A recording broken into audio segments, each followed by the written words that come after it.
Hello and welcome to DFS Coach Talk. It is Thursday, January 7th, 2021. I'm Andrew Hansen, still alongside Shane Caldwell, and it's still Thursday, but now we're talking about the Sunday three-game slate in the NFL.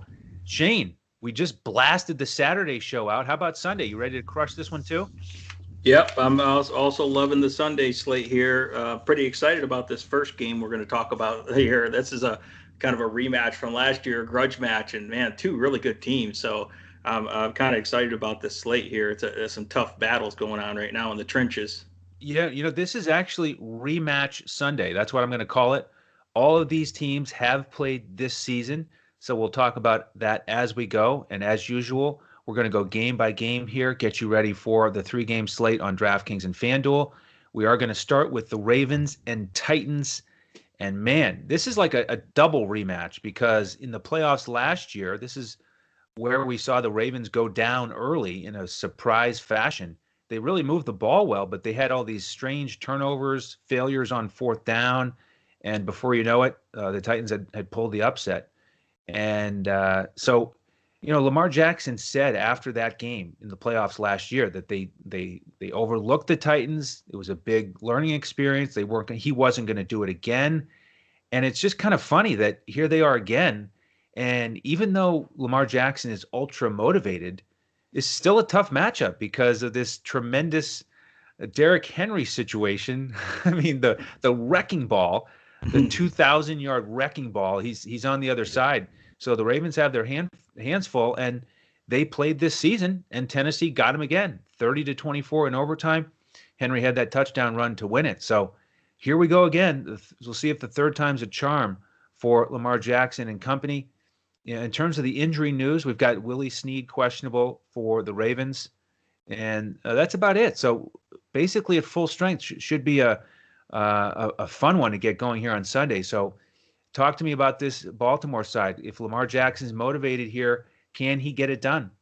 Yeah, I mean, I think they can. I think that, like you said, last year in the playoffs, Baltimore's offense that was a juggernaut all year had basically stalled out, and they just couldn't pick up first downs. They couldn't move the chains.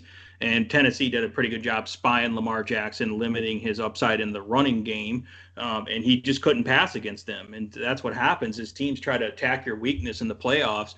I think Lamar Jackson has become a better passer, and he has a little bit better weapons overall this year.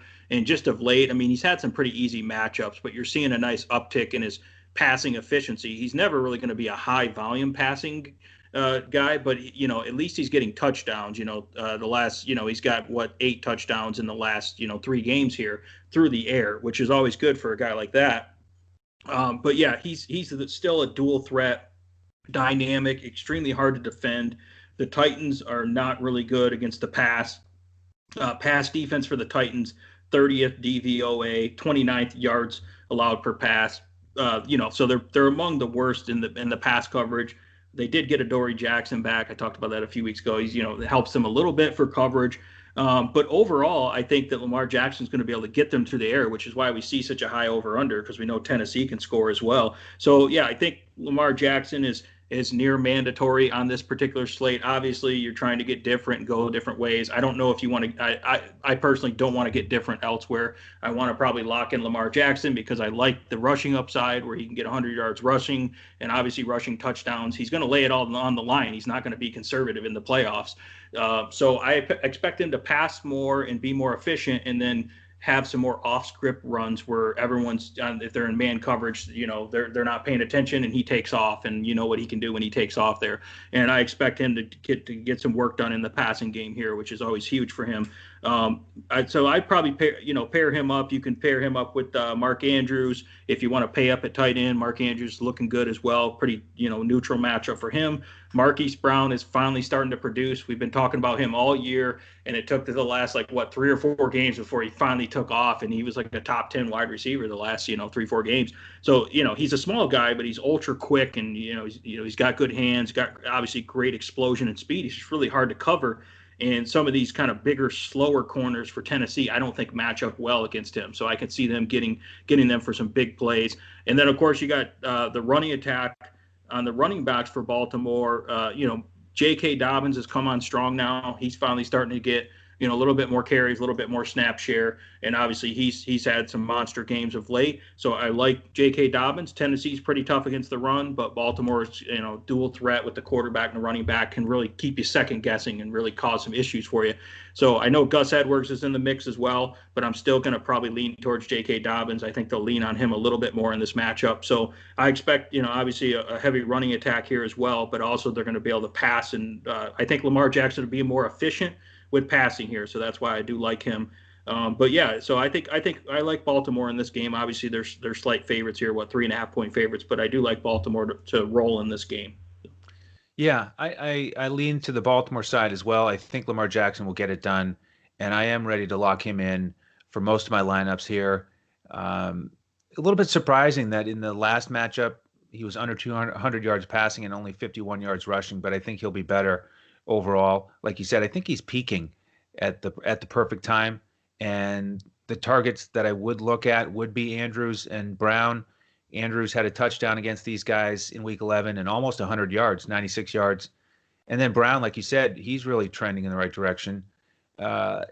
Despite the fact that they're so bad against the pass, it's not a type of offense where I'd want to get a full passing attack stack. So if I pair Lamar up with a pass catcher, it'll be one or the other. And what I might do is pair him up with another running back. And that's not something you usually do in GPPs, but I think you can do it with Baltimore with their incredibly high rushing volume. And to me, Gus Edwards is really interesting in that situation. If I had to guess who's going to get more yardage, Dobbins or Edwards, it certainly would be Dobbins. But with Edwards being that much cheaper, I think that's a good way to get a little bit different into GPPs, is go with both of those guys. So that's what I'm looking at on the Baltimore side.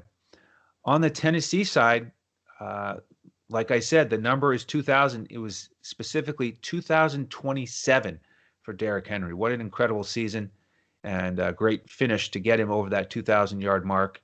Will you be able to afford him in your lineups, Shane?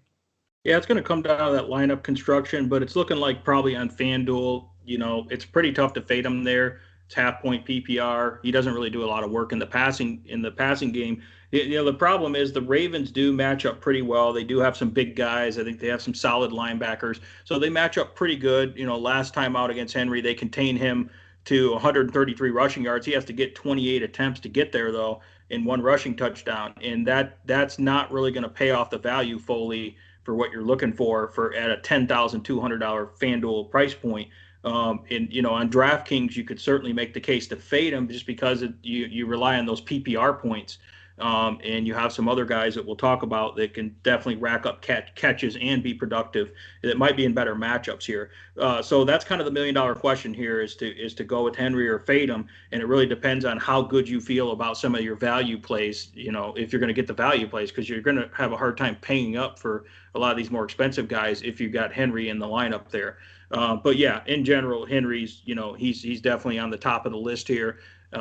He's going to probably get 30 carries here, I would think. And, it only takes him a couple times to pop off a big one here. But I am a little concerned about the matchup. So that's why I kind of go back and forth here. But in general, obviously, he's guaranteed volume, so it's a volume play, and he's been nearly unstoppable this year. So, yeah, Henry's looking like a good play. What about where are you on Henry? Are you kind of the same spot here? Well said, my friend. Well said. Okay. And then what are you thinking about the passing game here for Tennessee? What's your opinion on that? My opinion is maybe a one-off. They spread it around. It was kind of hard to predict. They certainly love the tight ends. So a guy like Jonnu Smith is in play for me. 3,200 on DraftKings is a fair price. He got in the end zone against Baltimore, and Jonnu and Ferkser combined for 8 catches that game. So, that's one of the more consistent things you can look at with this passing attack is getting exposure to the tight ends based on price and how everything fits with your build. So you could look there. I mean, Davis is a pretty cheap price on DraftKings, a little bit surprising. So he's in play. Yeah, he's in play because of the price tag. But, I probably won't get too much exposure to the Titans side here. Yeah, if you were building multiple lineups and you wanted to be a little contrarian, I think you can build a stack with Tannehill and AJ Brown or Corey Davis or both of them. Just because there is the scenario where they're kind of shutting down Henry, and let's say Lamar Jackson is on fire and gets a big lead there, and Tannehill's forced to, in the second half, forced to throw at high volume, and you can get the Ravens. It's not like they're complete shutdown. You can beat them in the passing game occasionally. And they have, Tannehill when he does it, when he passes with pretty high volume, he's usually pretty productive, even in a tough matchup here. So there is a scenario where Tannehill can have a big game. He's had a couple games where he's getting some rushing touchdowns and passing, some deep plays here. So that's other than that, yeah, I may take a one off of maybe exposure if you want to pay up to be a little more contrarian with AJ Brown. I think he could have a big game here. I think he can definitely beat, Marcus Peters or, and some of these Baltimore secondary guys. And then also Corey Davis, like you said, I like him. And Jonnu Smith hasn't done much lately, but he is really, he's a big athlete, and they certainly like to get him involved, near the red zone as well. So I like him here as well. But yeah, it's a tough one to figure out because it's like, are you going Henry or nothing, or are you trying to get a little exposure elsewhere in this game here? But yeah, it's really high scoring, but also really competitive defenses at the same time. So it's kind of strength on strength. That's what what you see here. But yeah, the Ravens I think are fairly healthy and peaking at the right time. So where Tennessee is they've done great in the regular season, but they're not surprising anyone this year like they did last year, like we talked about. So people are kind of more prepared for their run scheme and for what they want to do against you. So that's why I think Baltimore's set up a little bit better to contain them this year. We'll see though. Yeah, they're my pick to win it. Yeah, it's going to be fun to watch it play out. Game 2 is interesting, Shane, as the Bears found a way to get into the playoffs at 8-8, and their reward is to travel and play New Orleans on the road, who they played in Week 8. As we continue the rematch Sunday theme, they lost that one in overtime, 26-23. Bit of a different look to this game, though, because Michael Thomas didn't play, Sanders didn't play, and Nick Foles was the quarterback for the Bears that day. So we've got Trubisky, of course, now under center. In terms of injury news, we've got Darnell Mooney. He popped up with an ankle issue here towards the end of the week. He's questionable. We're expecting him to play.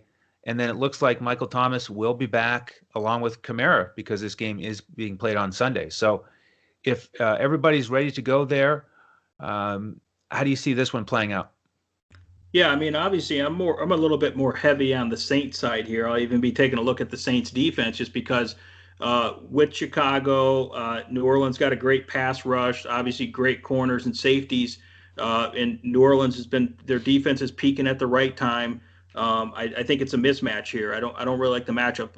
Allen Robinson's the best, skill position player, has been kind of battling a hamstring injury. I'm a little nervous about him. I kind of feel like Marshawn Lattimore matches up pretty good against him and the other corners and safeties there. So I'm not really looking at him. And I feel like the whole David Montgomery thing, he's been great and he has kind of resurrected his career, but he's also had a lot of really easy matchups down the stretch here of, facing basically the bottom, the bottom 10% of in terms of rush defenses. He's faced a lot of easy matchups and he's done well in those matchups. But now he's facing the Saints, who are second DVO run defense and fourth in yards allowed per carry. They're a real stout, physical. They have great linebackers. I mean, Saints have had some injuries on defense, so they're a little bit banged up, but overall they're still really solid. So I just don't like the matchup for the Bears. The game script doesn't play out very well for guys like Montgomery. I know he can catch some passes, but I just don't see them being that productive in this game. And I think Trubisky's going to be under a lot of fire and be prone to mistakes here. So that's kind of where I'm at. And then on the Saints side, yeah, it's going to be pretty chalky here because I think we're expecting Kamara most likely to clear the protocols and the COVID-19 stuff before game time. So Kamara is a guy you kind of lock and load in there. It's a really tough matchup. The Bears defense is good, but Kamara does work in the pass game as well. He caught a ton of balls against them last time out. And the only problem is Michael Thomas takes away some of those targets as well. But yeah, overall, Kamara is going to be the guy. Latavius Murray is kind of in the mix as well, because if you think they're going to get a lead here and just run the ball in the second half, Latavius Murray is pretty cheap, and he could get some work done as well. Sometimes they'll give him the ball in the red zone. So I like Kamara. I actually do like Michael Thomas, even though, again, it's not an easy matchup. You feel like if Michael Thomas is actually healthy, He's coming off a high ankle sprain, but he is practicing now. If he can get a couple full practices in, like on Friday, for example, if he practices full, I'll feel better about it. But I think he's had a horrible season, and this is his way to redeem himself. They are down Traquan Smith, so they're down on receivers, and this is the time they need Michael Thomas to be able to move the chains here. Since the Bears are pretty tough against the run, I think they can pass the ball. And obviously, even though they haven't played much lately, Drew Brees and Michael Thomas still have great chemistry, and Michael Thomas is still a great receiver. He's just had a really bad year, unfortunately. But you're getting a discount because of that too, where Michael Thomas would normally be what, $8,000 to $9,000 range. You're getting him in the $6,000 range on both sides. So that's why I do like Michael Thomas here if he's a full go. And then, like I said, probably the Saints defense looks pretty good here too. As I think Trubisky's due to make a couple bad mistakes here, and the Saints defense will pay. He never makes mistakes. What are you talking about, Trubisky? He's played better. I'll give him credit, but again, he's been benefited from some pretty juicy matchups lately, and this matchup is not like that. Yeah, I agree. Yeah, the Chicago side, I'm just not that interested in because of the matchup. Mooney's an okay price if he's healthy. 3,900 on DraftKings I like. But yeah, it's all about the Saints skill position players for me. Kamara, 8,500. I like that you're getting him $700 cheaper than Derrick Henry on DraftKings, and you've got the great PPR upside. 9 for 96 for receptions against Chicago in that first game. Of course, Thomas wasn't there, so that should come down a little bit. But I like Kamara here. And Thomas, 6,300, like you said, on DraftKings. I'll take it. He's basically matchup proof. So assuming he's ready to go and healthy, I like him. And then the other guy here to look at is Jared Cook. You can certainly beat the Bears with a tight end. He did so back in week 8, 5 for just over 50 yards and a touchdown. Similar line for him last week against Carolina. So he's in a good spot here. You could play 2 or 3 of those guys, I think, and do pretty well on DraftKings. All right, Shane, before we get to game 3 and we finalize these rosters, if you missed the Saturday show, let's give you those details again on the tremendous offer, if you're into sports betting, from BetUS. Listen up, sports bettors. It's go time, so put down the beer and make every sporting event more exciting by putting stakes on the line. Earn bragging rights over friends as you rake in the cash from each week's betting action, but don't settle for any other book. Choose America's favorite sportsbook with over 25 trusted years in the industry. You need a sportsbook with integrity and longevity, and most importantly, a sportsbook that pays. BetUS has your game with action on football, baseball, and basketball, MMA, golf, horses, and even esports. No other sportsbook welcomes newcomers like BetUS with their jaw-dropping sign-up bonuses. Now we have the best book in the industry teamed up with the best DFS provider in the industry. Make your first deposit of $149 at betus.com.pa with promo code CoachTalk and receive a free membership with DFS Coach Talk with full access to our DFS lineups in NBA, NFL, PGA, and MLB, the best in the biz. Sign up today to make straight bets, future bets, prop bets, entertainment bets, live bets, and more. No other sportsbook in the industry is committed to their users like BetUS. So sign up now and get on the winning side of the ball. Welcome back. And thank you again to BetUS for extending that offer for our listeners. Jump in at betus.com.pa. Use the promo code CoachTalk, all one word. Make sure it's your first deposit there. That's who this is for. And then you'll be a member with us for free all the way until April 1st. So we'd love to have you. If you're not into sports betting, same $149 is available on our website, dfscoachtalk.com. Right at the top of the screen there, if you're watching on YouTube, sign up there. We'll get you into our Discord with an email, and we give out our lineups right there about 45 minutes before kickoff for NFL. We give out the full FanDuel cash lineup, the GPP lineup, and then the DraftKings coaches clipboard. So a lot of fun with that. We'd love to have you. All right, Shane, game 3 here on Sunday. Another rematch for the third time, Cleveland and Pittsburgh. Now, this matchup just can't ever get any sort of consistency because back in week 6, the Steelers blew out the Browns, but they didn't have a guy named Chubb, who I think you kind of have some interest in as a general football fan and analyst. And then in week 17, that was last week they played, but of course Big Ben didn't play, and Cleveland snuck that one out by 24-22. Now we've got a total of 47.5, but the Steelers are 6-point favorites, because we've got a slew of missing persons for Cleveland. We've got Stefanski on the sidelines with COVID. We've got a safety, a couple offensive linemen, defensive end Olivier Vernon, and then wide receiver Kadarius Hodge out with either COVID or injury. So Cleveland is in a tough spot here, prepping for this matchup against their heated rival, the Steelers.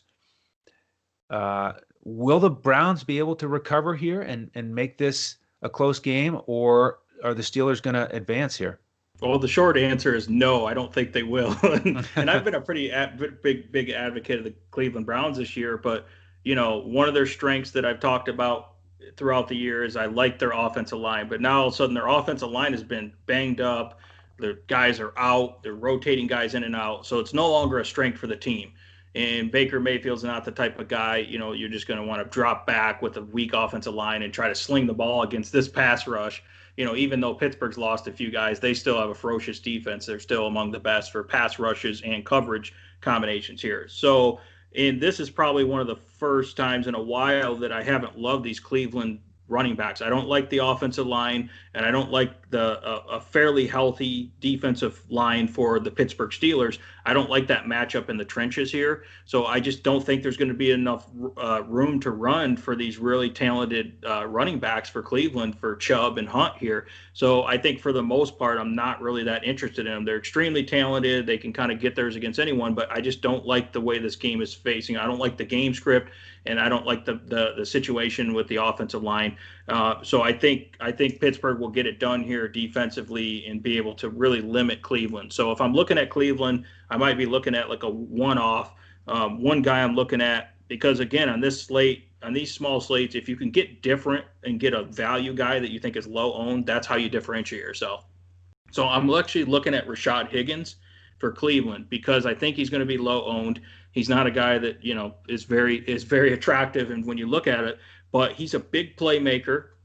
I think that they're going to get down and have to pass the ball, and you can make big plays against the Pittsburgh secondary. Pittsburgh's pass rush isn't as good as it was probably earlier in the year when they, since they lost Bud Dupree and they've lost some linebackers. So I think Baker Mayfield will have enough time to take a few shots here. Rashad Higgins has showed big play upside this year, and Pittsburgh has given up some big plays in games as well.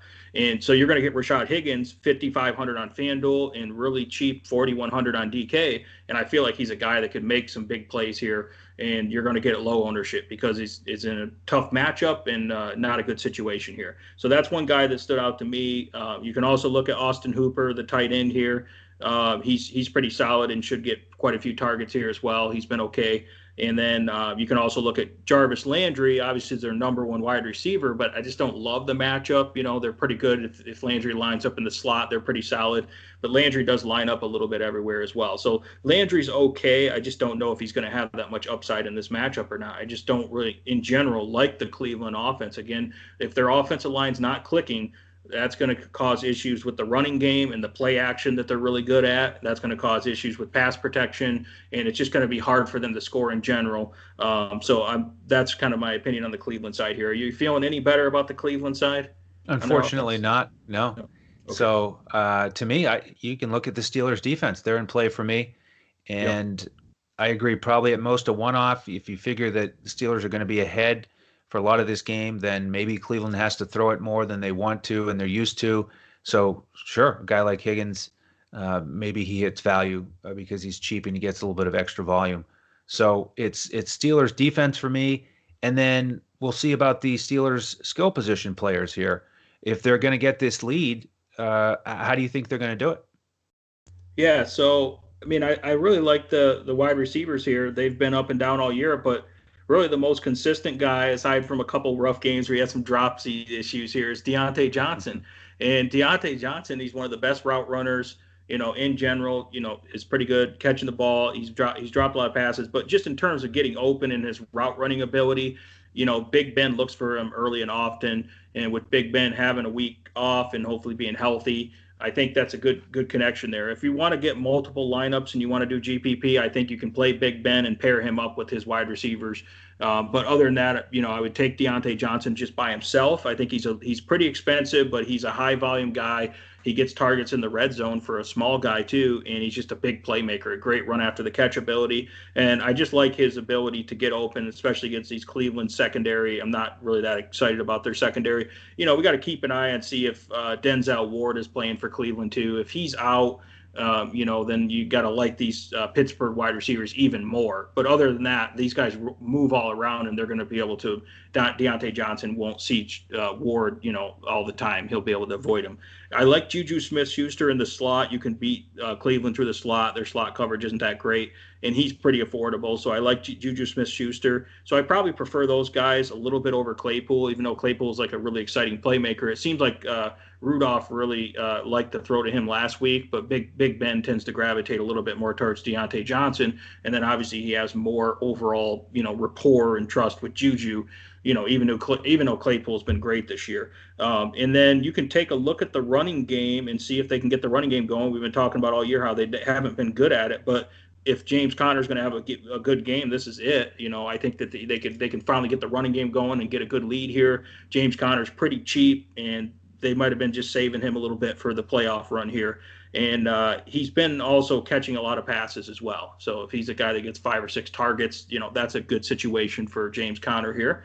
And I actually like Eric Ebron. I'm not a big Ebron fan overall, but I do like Eric Ebron in this matchup against Cleveland's linebackers and safeties are pretty weak there. And Ebron is coming off, I believe he was coming off the COVID list. I think he had an injury, then COVID. It seems like a lot of the players are like that. But Ebron, just a super athletic guy who's a big playmaker and often gets looked at in the red zone as well. So this is an opportunity for him. Is really, he doesn't block much. He's more of a receiving tight end, which is the type of guys I like to target in a good matchup. And he's pretty cheap too. 5,500 FanDuel, 37 on DraftKings seems like a great price to me for a guy that's this type of playmaker. So I just like these tight ends that don't really block a lot. They're running a lot of routes. He'll probably get quite a bit of targets. I'm just hoping he catches the ball, but I think this might be the week where Ebron actually catches the ball. So that's why I like him. Yeah, it's funny. Probably the 2 pass catchers I'm most interested in here for the Steelers are the guys that have had trouble catching the ball, Ebron and Deontay Johnson. I like too. Both of those spots. And then Conner, he's interesting because back in week 6 against Cleveland, he went for over 100 yards and a touchdown. And then it was sort of an abyss for him. He was just out there wandering around looking for DFS production and not finding much. Really struggled for quite a bit. And I do like that last week he got back in the mix with 14 touches and 5 catches, not just 5 targets, but 5 catches. And that's when he's at his best. If he's involved in that passing game, especially on DK, wouldn't surprise me at all if he gets 5 catches again. We know that Ben likes to check it down. So Conner in the mix for me as well. All right, that's going to wrap up our Sunday 3-game slate. We'd love to have you join us for membership. Again, this is a perfect time right as we kick off the NFL playoffs, and we're giving out the lineups for NBA every slate, getting hot over there. So join us through BetUS if you're into the sports betting, or straight through our website if you just want to focus on DFS, dfscoachtalk.com, and we'll get you into our Discord. In the meantime, if you could just hit the like button on YouTube and hit subscribe. We appreciate your support there. We're going to continue to do these free NFL podcasts through the playoffs and continue to do 5 NBA podcasts per week on YouTube and everywhere podcasts can be found.